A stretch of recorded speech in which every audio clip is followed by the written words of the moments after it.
and welcome in the name of Vienna University Library to the event Power and the Presidency in Kenya. My name is Birgit Athumani-Hango and I'm the head of the African and Middle Eastern Studies Library, which is part of the Vienna University Library. This event today is part of Erlesenes Erforschen series of Vienna University Library. Erlesenes Erforschen was launched in 2018 to celebrate 20 years of campus of the University of Vienna. Campus is a place where 11 special field libraries are located, and colleagues here have been organizing exhibitions and book presentations for many years now. Erlesenes Erforschen opens up the opportunity to present the Vienna University Library as the interface between science and the public. With events like this, scientific research and publications are placed in a social context and are made accessible for a larger audience.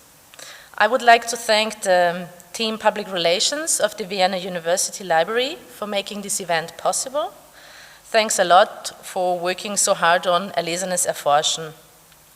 The next event within this series is Im Schatten von Nürnberg, das Tokyo-Tribunal, and will take place on the 1st of June. Kerstin von Lingen is going to present and discuss her book in this event. We are here today to learn more about Anaïs Angelo's book, Power and the Presidency of Kenya, the Jomo Kenyatta years 1958 to 1978. The book was published in 2019 in hardback and 1 year later in paperback by Cambridge University Press. It's available as ebook via uSearch in Vienna University Library and physically available in the African and Middle Eastern Studies Library. Anaïs Angelo is going to present and discuss her book today with Kirsten Rütter, and I would like to introduce both of them a little bit now. Anaïs Angelo is a postdoctoral researcher at the Department of African Studies at the University of Vienna. She was originally trained as a political scientist in Paris and started specializing in African studies in Michigan University, at the University of Michigan. Anaïs completed her PhD at the Department of History and Civilization at the European University Institute in Italy. Her research focuses on the history of presidentialism, political biographies, and women in politics in post-colonial Kenya. She is currently working on the lives of the first Kenyan women who campaigned for a parliamentary seat in the 1960s and 1970s.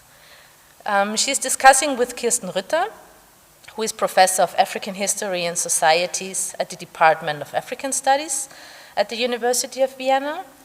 Her long-standing interests are Christianization and colonialism, studies in kinship, biography, family history, and African cities. Her research focus is Southern Africa. Let me draw your attention now to the book, Power and the Presidency in Kenya. Anaïs Angelo this book is based on her doctoral thesis. She analyzes the meaning of Kenya's first president, Jomo Kenyatta, as well as the roots of presidential power in post-colonial Kenya. The book explores how Kenya's first president, after independence, 1963, came to power and how his personal ruling style eventually shaped Kenya's presidential system. On the book cover, you can see Jomo Kenyatta, who is holding the new constitution during the independence celebration. And next to him, Prince Philip, the Duke of Edinburgh, representing the Queen Elizabeth II. So now I would like to hand over to Anaïs and Kirsten. During the whole event, you may ask questions via Slido, which we will try to answer after the discussion. So for now, I wish you an interesting and exciting discussion. Thank you very much, Birgit, head of our library, for introducing especially Anaïs, and I'm very happy to be here, although I also feel I'm a bit excited. I haven't done this before, but I look forward to the discussion we are going to have. And I'm sure, Birgit, I didn't know, or I don't know how you felt when you were reading Anaïs' CV. I mean, you have been to so many interesting places like Florence, Ann Arbor, Paris, and now you're in Vienna. You joined our department in 2017. And I was thinking, I mean, is there anything particular you like about Vienna or our department, our university even? In comparison to all these other wonderful places you have been at? Thanks very much, Kirsten and Birgit and the University Library of Vienna for organizing this event and for giving me the opportunity to speak about my research. Yes, I joined Vienna about 3-4 years ago, and that's a good question. What I like about it, there are so many things. It's so it's a big city that feels like a small welcoming city, and this is also how I feel being at the University of Vienna, which is one of the biggest in Europe, and still being at a very friendly and friendly institute where I have the freedom to do my research, and I feel very privileged actually to be here. Yeah, so this is very nice to hear. As our head of our library told the audience already, you have written this wonderful book on Kenyatta. And of course, we are going to talk about this book. And the first thing I would like to know is, why did you write a book on Kenyatta? And who was this man, this political man, Kenyatta? There is, it was a bit by chance that I started to work on Kenyan history and to work on Jomo Kenyatta and to focus on him. But to put this long history into a few words, I think I was hooked by the question, who is Kenyatta? And trying to understand who this very mysterious man was. It's the reason why I chose him it's because of many pragmatic reasons that I'm sure many students transitioning from a master to a PhD will have experienced. But once I read more about Kenyan history, I realized that it's really not an easy question. Who is Jomo Kenyatta? So to answer that, I think I would like to mention a few elements about Jomo Kenyatta's early life. One thing we have to understand is that Jomo Kenyatta's life was very much shaped by the processes of colonization and decolonization.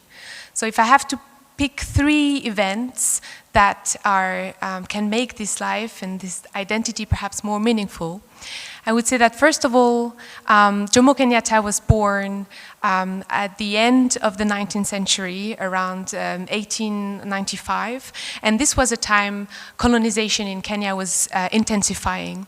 So he lived and experienced firsthand a period of extreme change and of profound economic, political and social disruptions. But Jomo Kenyatta also spent later on about 15 years abroad, mainly in the United Kingdom. He was a political activist, so to speak. He was representing a Kikuyu political party. So Kenyatta was born in Kikuyu land, which is around located around the city of Nairobi in so-called former central province, which is a province that had been heavily affected by British colonization and in particular heavily affected by the colonization of land. And so Kenyatta was in around the 1920s in Great Britain, trying to lobby to represent the interests of the Kikuyu people. But he didn't achieve much, politically speaking, but he wrote a book about a PhD dissertation in the anthropology about Kikuyu traditions. And you have to imagine what it means at the time, in the 1930s, in the midst of colonization, for a young African to write a book in anthropology to appropriate the white man's science, because anthropology was, of course, seen as something that only white authors or white men could do. And he's positioning himself at the frontier of two worlds, the Kikuyu world and the colonial world. And again, this is something that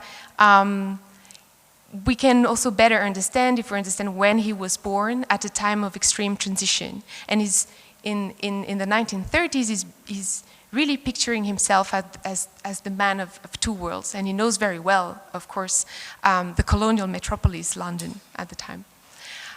There is a third event that is going to mark the life of Jomo Kenyatta, and it's the so-called Mau Mau War in the 1950s.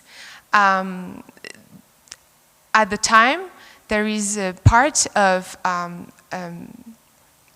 Kenyan people who will try to fight for the return of the colonized land, and who believe that this decolonization cannot be achieved through constitutional means, and violence has to be used. And Kenyatta is rather against that, but the British will believe that Kenyatta is a Mau Mau leader, and Kenyatta is going to be arrested and convicted for being a Mau Mau leader.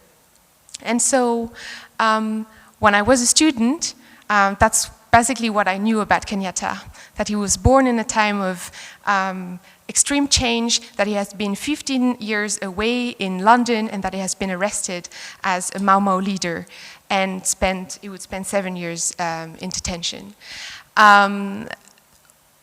That's what we know about him. I don't know if it's enough to answer the question who he is, but that's how I started doing research on this topic, trying to understand who this man with such an incredible life and complicated life, a man who can understand very different worlds, would eventually become the first president of independent Kenya.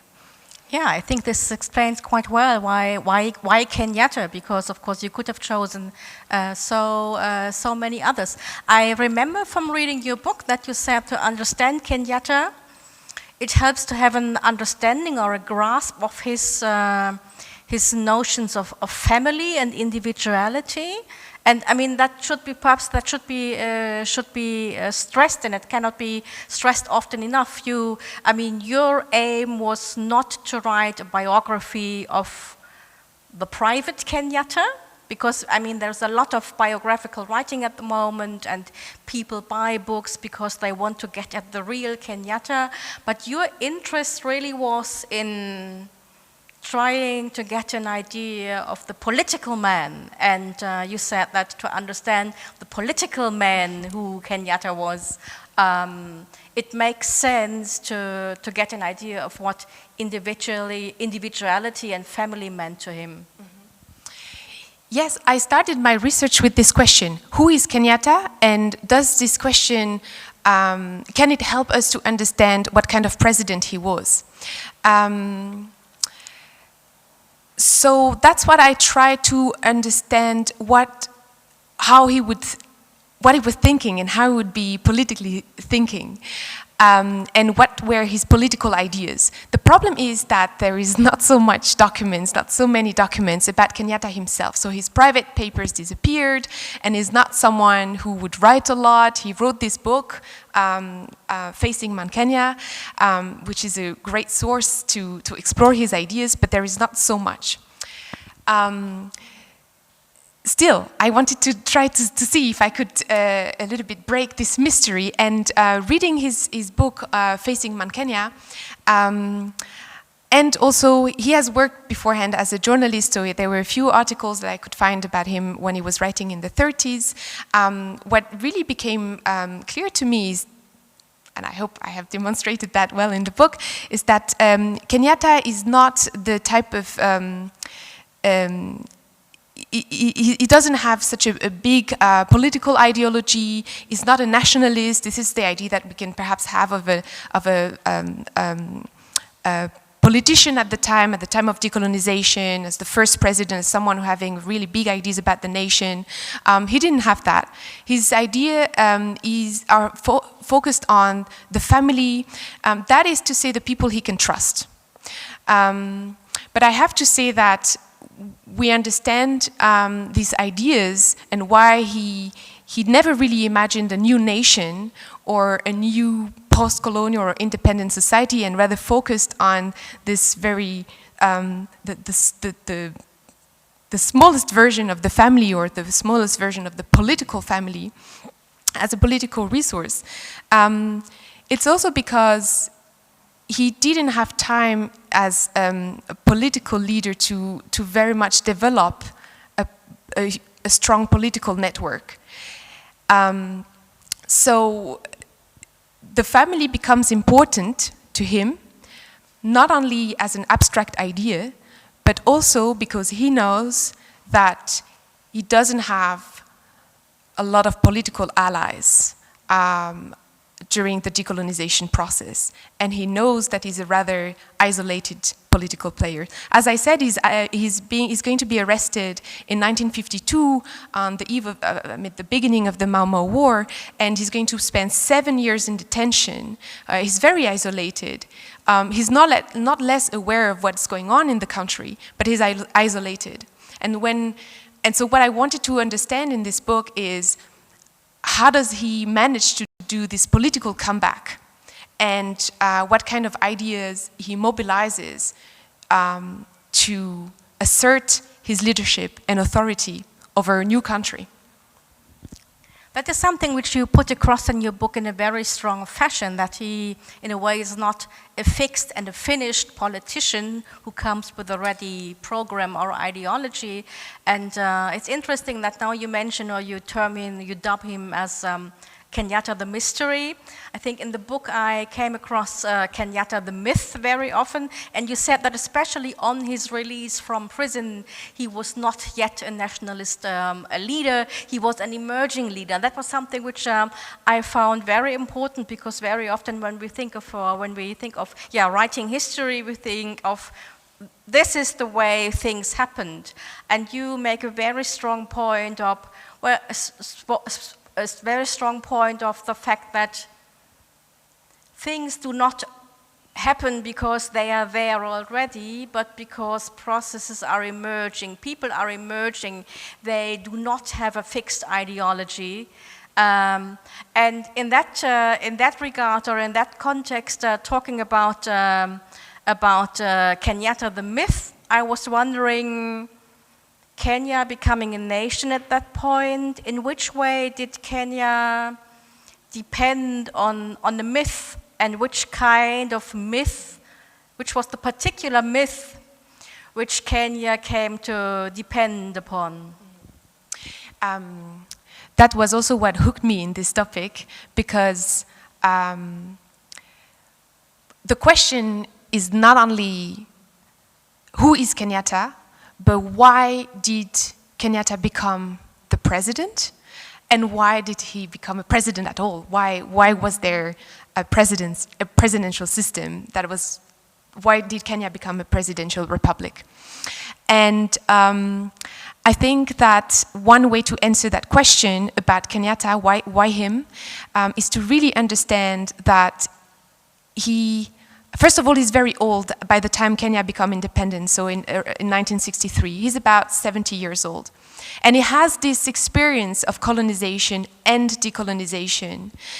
He has a very good understanding also of how politics are done in Britain. And this is a resource, a political resource already, because at the time there were very few people who had been educated into English and who had spent so much time also in the colonial metropolis. But also Kenyatta, as I said, had been arrested by the British, who were convinced he was a Mau Mau leader. And he had always distanced himself from the movement. He has always said that he never endorsed the use of violence, but also that he didn't know the Mau Mau, which was a way to really distanciate himself from the movement. But the fact that he was arrested cast doubt on whether he was a Mau Mau or not. And so he became something that almost no one else could be at the time. He was both a Mau Mau and not a Mau Mau. And this is important because when when the Kenyan decolonization is going to be negotiated, the political elite, the British and Kenyan elite, are in search of a leader who can hold together an extremely divided country. There is the divide between the white settlers, the colonizers, the British colonizers, and the rest of the country, of course. But there are also ethnic divisions within the country that had been very much reinforced by colonization, if not created by colonization. There are political divisions, and there is the trauma of the Mau Mau War. And Kenyatta is the man who can hold all these contradictions and all these divisions together. And so that's one, I think, one explanation why his mythical figure is so important, is because it's sending a message to the whole new nation that everybody somehow can be represented by him. It's a myth, nevertheless, because it's a political construction. Kenyatta's name is being revived by his colleagues who are in search of a mythical figure, the so-called father of the nation. Well, they think that they will be able to manipulate this myth. What they did not expect is that Kenyatta is a very shrewd politician and will defend his interest and eventually not only become president, but also remain in power until 1978, for a very long time. Perhaps for the sake of our viewers who are not that familiar with Kenyan history, you could say a bit more about the meaning, the significance of Mau Mau. You've mentioned it quite often, and in fact the Mau Mau War was very important, not only in the context of Kenyan history, but it was an event which sent shockwaves all over the continent and into Europe, of course, because it happened at the eve of decolonization. And it touched upon an issue, a problem, which mattered in many, many other colonies, namely land. So I think maybe if you could just expand a bit of what this Mau Mau was about, and also in which way it connected to land and perhaps drove either Kenya or Kenyatta into a particular direction of viewing land as a political issue. Yes, so the Mau Mau War emerges out of a dissatisfaction as to how the decolonization process is going on. And the so-called Mau Mau freedom fighters, as I previously said, are convinced that the land that British colonizers have taken and appropriated had to be given back, not only immediately, but also for free. There is no possible negotiation, constitutional negotiation over that. So they will take up the arm and launch military actions in the early 1950s.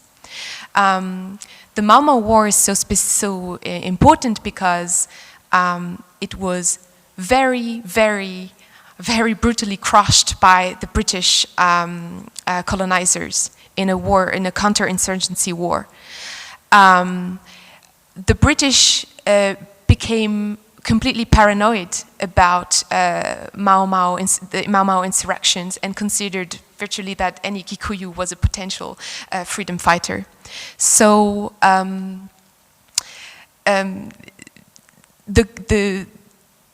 this war is so important because it was so brutally repressed and created such an important, was such a traumatic event. But eventually the Mau Mau were crushed. So this is the part for the military aspect of the Mau Mau War. The other political aspect that is very important is that the British not only repressed violently the Mau Mau freedom fighters, but also made sure that they would be in control of a new political elite. So they trained a new political elite, a so-called moderate elite, one with whom they could negotiate decolonization.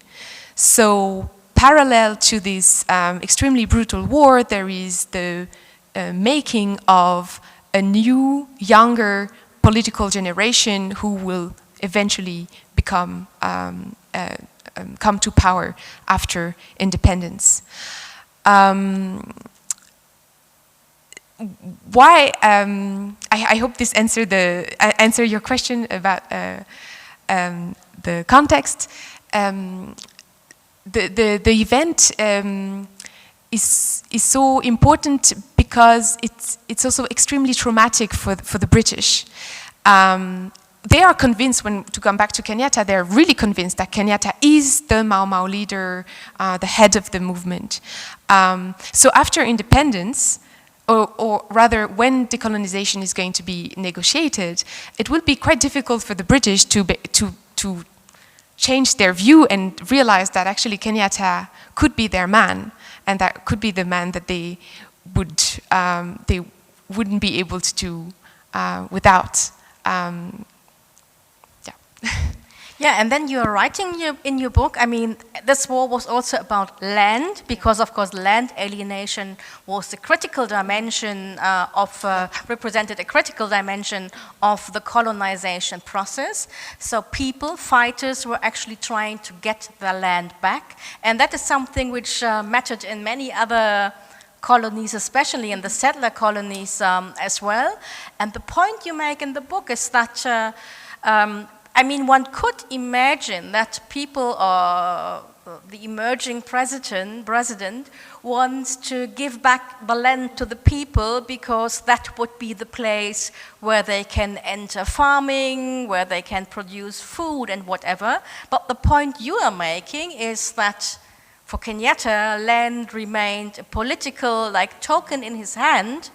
And actually, I remember this from some of the conversation we had before we came here, that in the emerging nation of Kenya, it was actually not a set thing that Kenya would need a president. And that now, with Kenyatta having a political understanding of land, or an understanding of land as a token of politics, land actually helped him, or the idea of land helped him to establish the notion, the idea, the institution of the presidency in Kenya. Yes, so this is what I forgot to mention in the previous part, for the previous question, the part on land.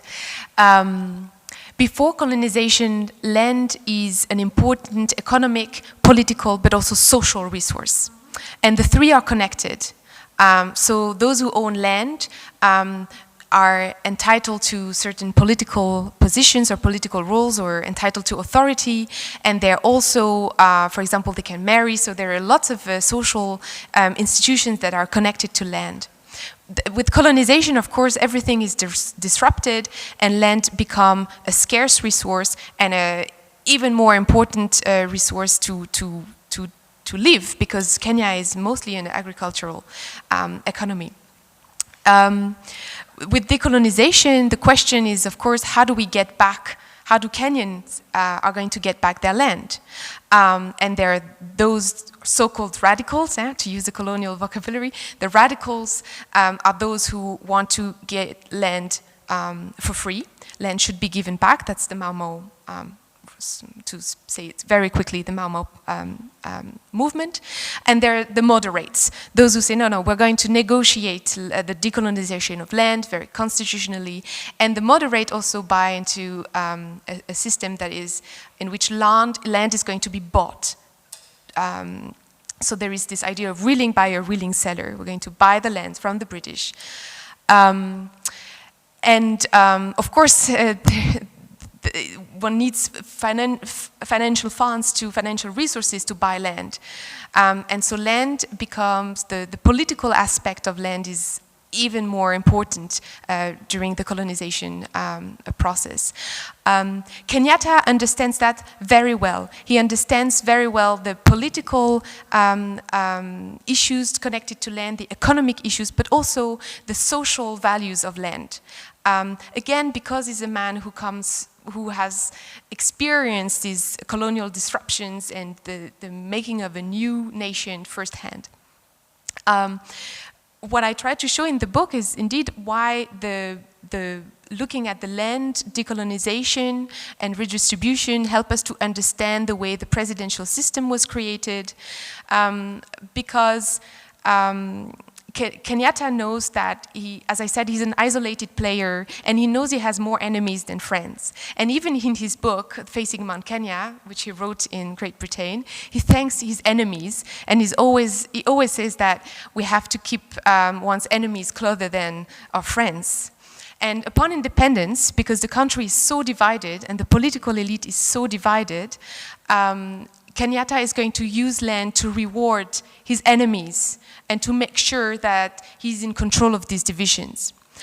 But I think that's only one aspect of the story, because there is still the question of how come that landless masses will continue to support him and will continue to hope that they will get land back. And what I try to show in the book is how Kenyatta will also shape institutions that are supposed to redistribute land by establishing different layers of accountability, but always removing himself from any political responsibility. So the land is becoming a political resource that is holding together an extremely divided country, and this takes over any economic consideration. That's why I put so much emphasis in this in the book.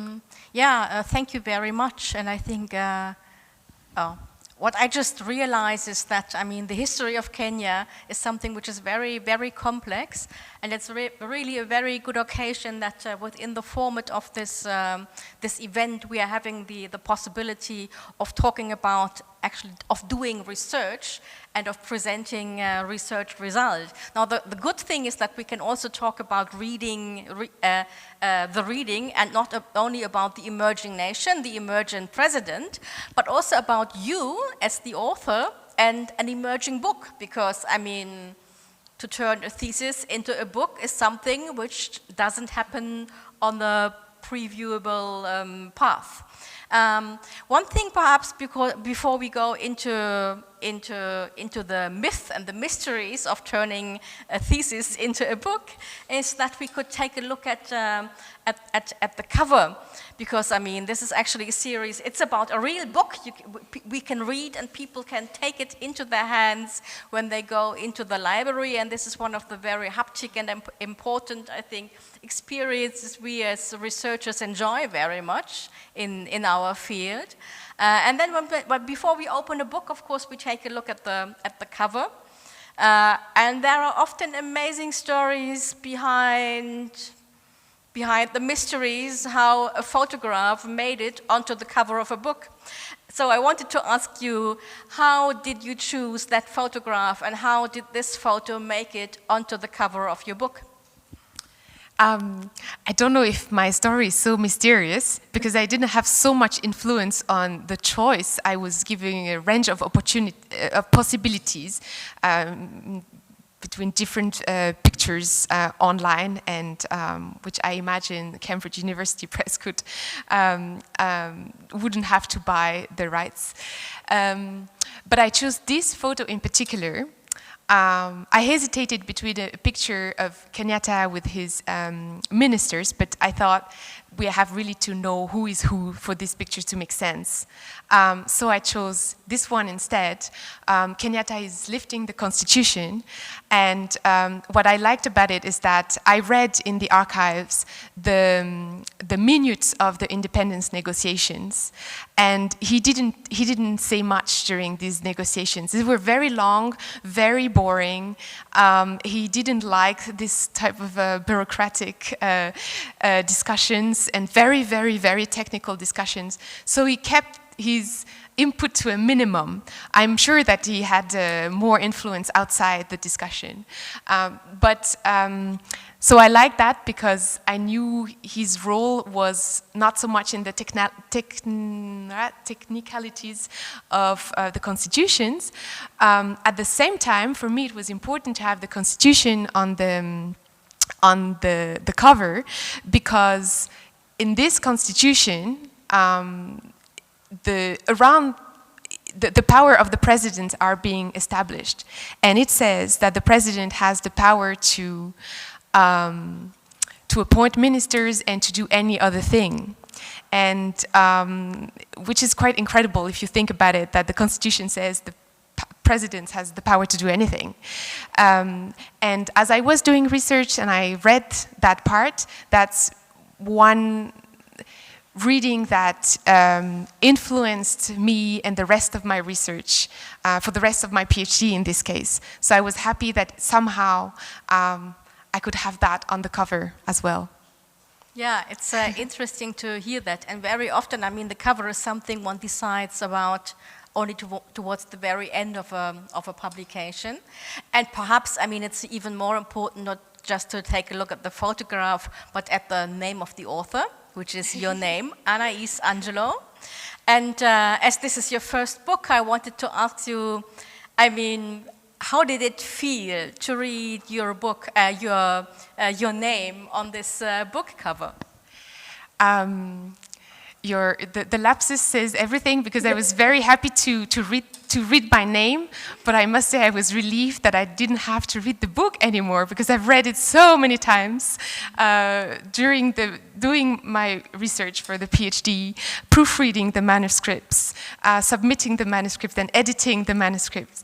And when the book arrived, I was of course extremely happy and proud to see my name on it, and relieved that for once I don't have to read this book. More seriously, I really realized for the first time the responsibility that comes when one writes a book, and above all a history book, how precise one has to be when it comes to the methodology, to the use of sources, to the search for sources, to the narrative, because it felt like writing a novel, but it's still a real book. So I realized for the first time that, yeah, it's not easy to be an historian. But you enjoy being one right now and having emerged as a scholar. I mean, it's an interesting parallel to see how you write about a man who was emerging as a politician and do this in a piece of work in which you are also emerging as somebody who wants to, I don't want to say who wants to claim a position in academia, but who wants to be seen, who has got certain ideas and who wants to move on, and also who wants perhaps to contribute to the writing of a discipline like political history. I never thought of comparing my own academic path to the rise of power of Jomo Kenyatta, but it's possible. It might be very similar. I hope it would be a bit less brutal to a certain extent. Yes, it's a process that I don't think I realized it. So while it happened, I don't think I really had time to think about it. But now that you're talking about this, I'm thinking that when as a PhD student, one has a lot of time to think and to write, to produce a dissertation that is not even going to be published as a book immediately. But we don't have the distance so much when it comes to the content of the topic. And now that I'm a postdoc, I feel I have more distance, and I can talk about my topic in more general terms, even if it's not always very easy. And I have new ideas, but I'm under time pressure because I don't have this precious time that one has as a PhD student. So it's true that it's not easy, I think, to have to produce so much in a relatively short amount of time, depending on the position one has.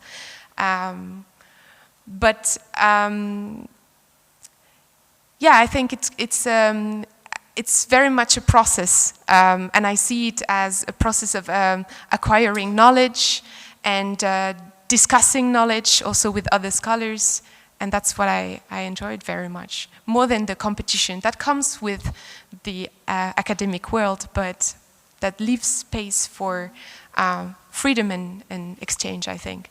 And I mean, one thing which you obviously had the time for in the PhD period of your life was to spend a lot of time in archives, because this book is actually very well researched. And it's, yeah, really, I mean, you gained a lot of, you worked on a lot of primary data on archival material, newspapers, files. And I was wondering whether you would like to tell us a bit about what it was like to work in those archives you consulted in your book. I mean, how did you get there? How did you know where you have to go? Were there any particular encounters either with the material or with people who also worked in the archive? So what was it like to spend a significant time period of your PhD life in archives? I definitely didn't know where to go at first. I think as many students starting with history, because I did political science beforehand, so it was the first time I worked with archive and archival documents, and I think I was really lost at first. And also I saw the archive as something like a dark place, very dusty, very boring, very silent, and very intimidating. But the more I did research there, the more I made mistakes at the beginning, not knowing how to write down the reference of a document, or the more I got acquainted with simply reading documents, the more I loved the idea of investigation, a bit like a detective. And I think I really fell in love with history then. One person really influenced me. He's a Kenyan journalist. His name is John Kamau, and he writes on political topics and current economic issues, but he has a passion for history, and he has written a lot on Kenyan political history. And I had read all his articles, and I also met him when I was in Kenya, and he gave me really good tips about how to use the archives and which documents I could read. And I think this was very nice to see that these tips came from someone who was not necessarily a professional historian. And it really influenced me, because it could really much connect the research part to the more hardcore political part, which I very much enjoyed. And were there any unexpected turns which came about when or while you were working in the archives? For me, there are two important things. The first is when I found in the British National Archives the file about the negotiations of presidential powers, because I had not thought about that issue before, that the presidency has a history as an institution, that it was bitterly negotiated. I had not thought that instead of asking who is Kenyatta, we could say, why Kenyatta and why a president. So this really changed my perspective on this research. I think also the file, I found also some intelligence report about the Mau Mau activities after independence. And I remember very well, I read that the first time I didn't really see the point of this file, and then I realized that actually this was something very important, the history of the remaining Mau Mau fighters after independence and what happened to them. And that was also something important for the book. But it's also the time when I realized that the archives was very rich, but I should complete it with other sources, newspapers and interviews, and it was a very formative encounter and experience as a researcher as well. I think that is a very important point to make, that even though this book looks like a set affair, it's a finished thing, an item you can touch and you can look at, it's still something which used to be a becoming piece of work. And I know when we were, remember when we were preparing for this talk, you mentioned that one of your student assistants, she also said that if you haven't written a book yourself, which for her obviously is the case, it can be super intimidating to look at a manuscript or a book like this and think, oh, this was probably all written in one flow and it's so authoritative on anything it has to say. And I think she was very interested in getting to know what were the kind of traps you had to overcome, the twists and turns you took. And I would like to know, I mean, because we all have very different ways of writing, whether you actually wrote that book in one flow. When I was a PhD researcher, it felt like a series of errors and chaos. Not always, but I never thought I would write about a book about the presidency. I never thought I would write a book about an institution. So all these ideas came with the research and developed really with the research. I wrote. I think I wrote it really over 3 years, though the last year was more intensive. But I made, I had to abandon a lot of ideas. I had to change a lot of things. I had to learn how to write in English, which was really not given at first.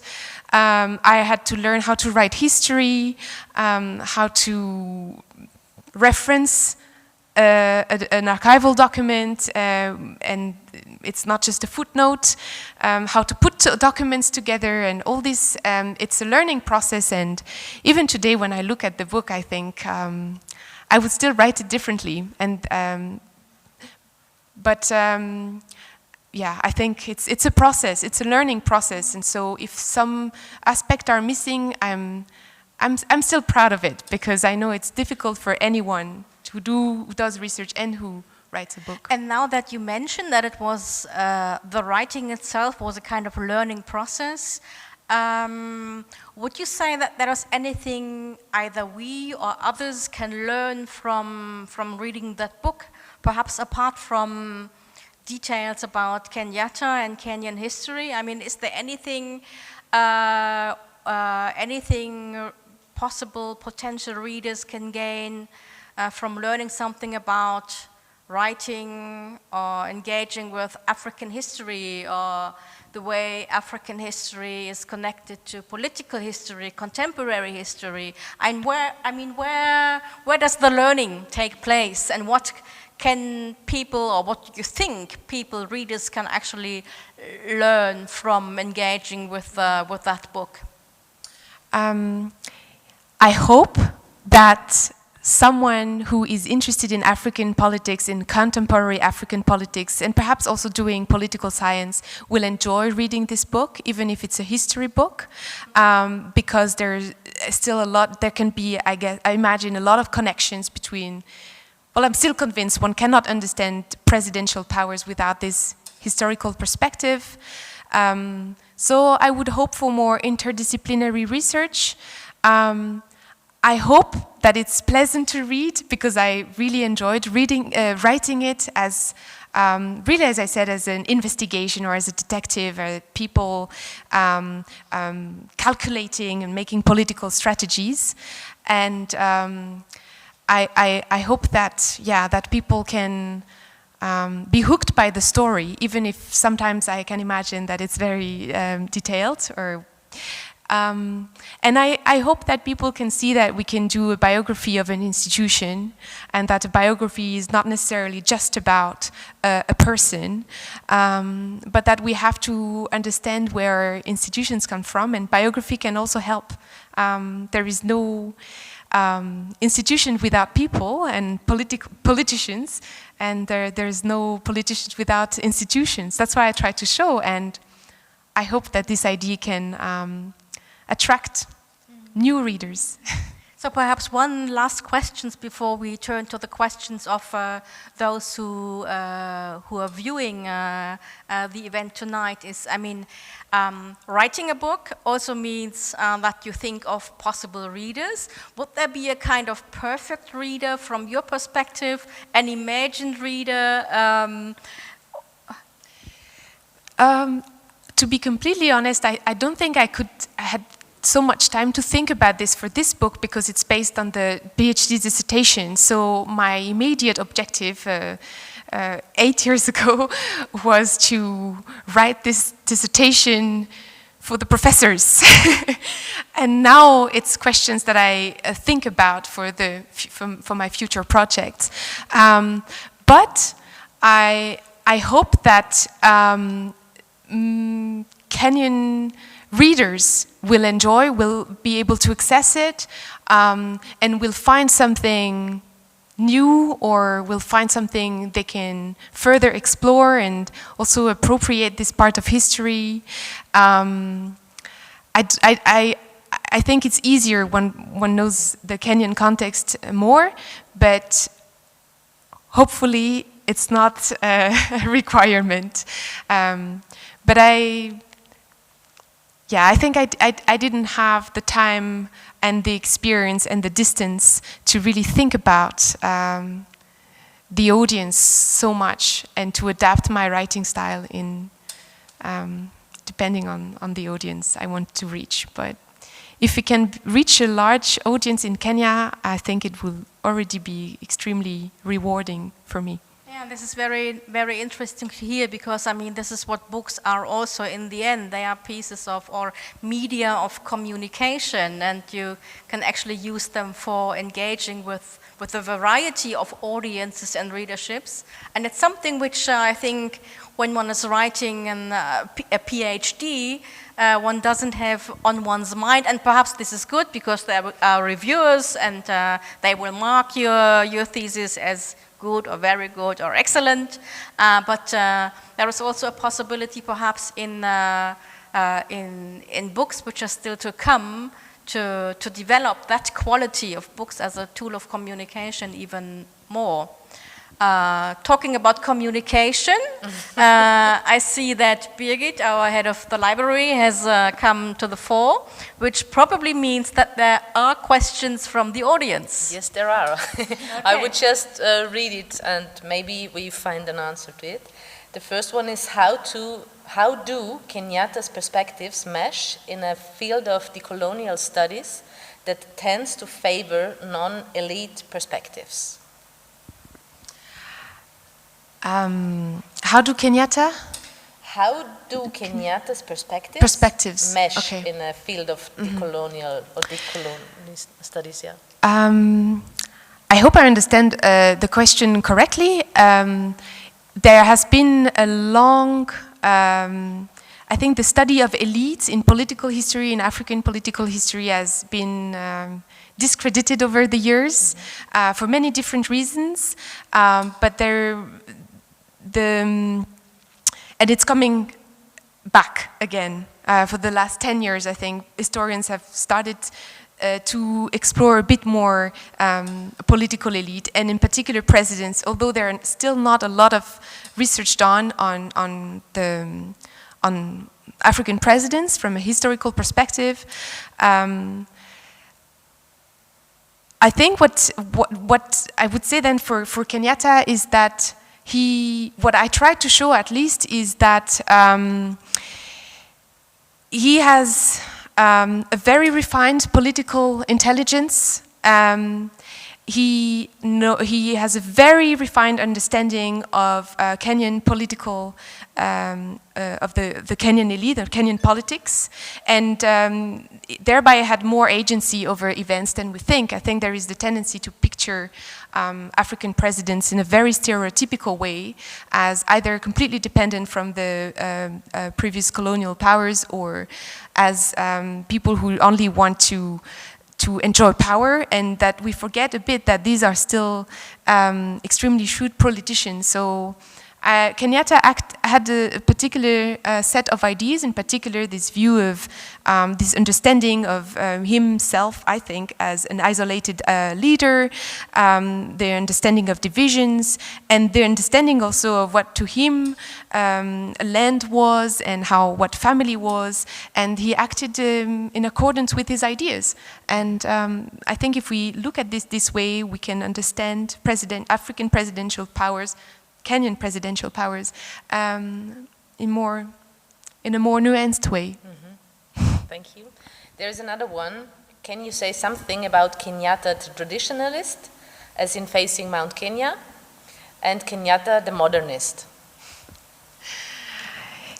It's a constant play between the two, and he knows that. Mm-hmm.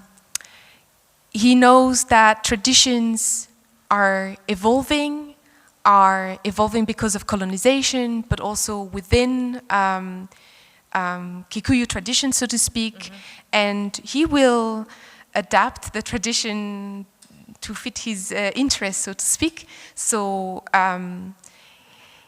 for example, after independence, he would talk about national unity whenever it is necessary, mm-hmm. and he will also talk about the importance of the family, of family connections whenever it's necessary. He'll talk about the meaning of land to a particular audience. And Kenyatta was somebody who was a very good public speaker. So he switched his language. He spoke English, Swahili, and Kikuyu. He spoke with a lot of proverbs, and so he could play with this. And I think he played with that all the time. But he played between tradition and modernity whenever it would best fit his interest. So he was not choosing one side, so he was both at the same time? Always. Okay. And there's another question, quite interesting, I think. You mentioned that you would write the book differently if you were to write it today. What would be one thing you would change? Or add? Yeah.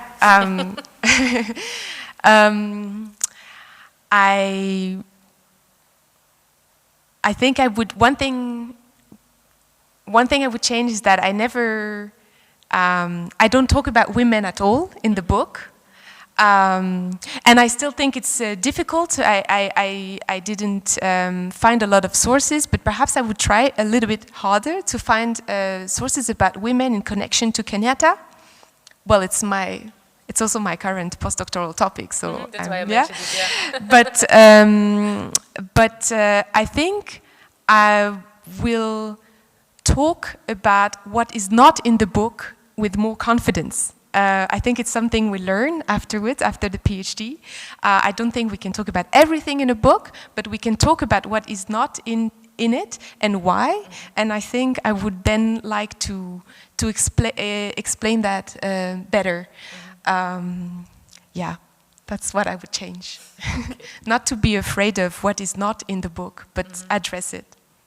May I add something? The good thing is that at the end of everything, every book, I think you discover that you could have done things differently. But it's important that you finish a book, you finish a thesis, and then move on to another project. Because, I mean, there will never be the opportunity to say everything about anything.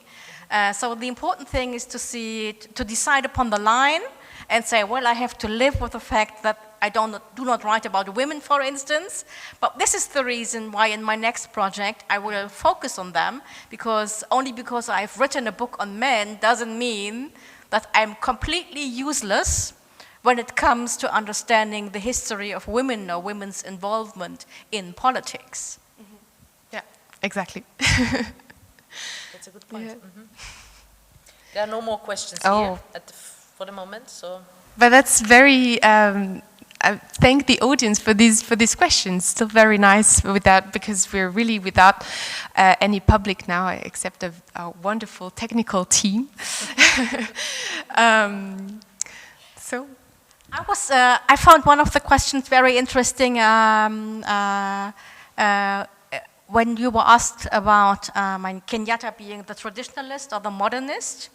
While you were doing your research, did you think these contrasting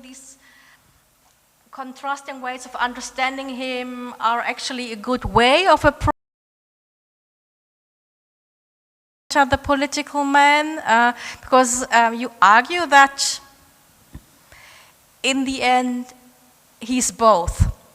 And it's not, is he either turning towards the traditional side or the modernist side, but he's always the one who knows how to play with both tradition and modernity, and then weaves, I don't know, does he weave them together?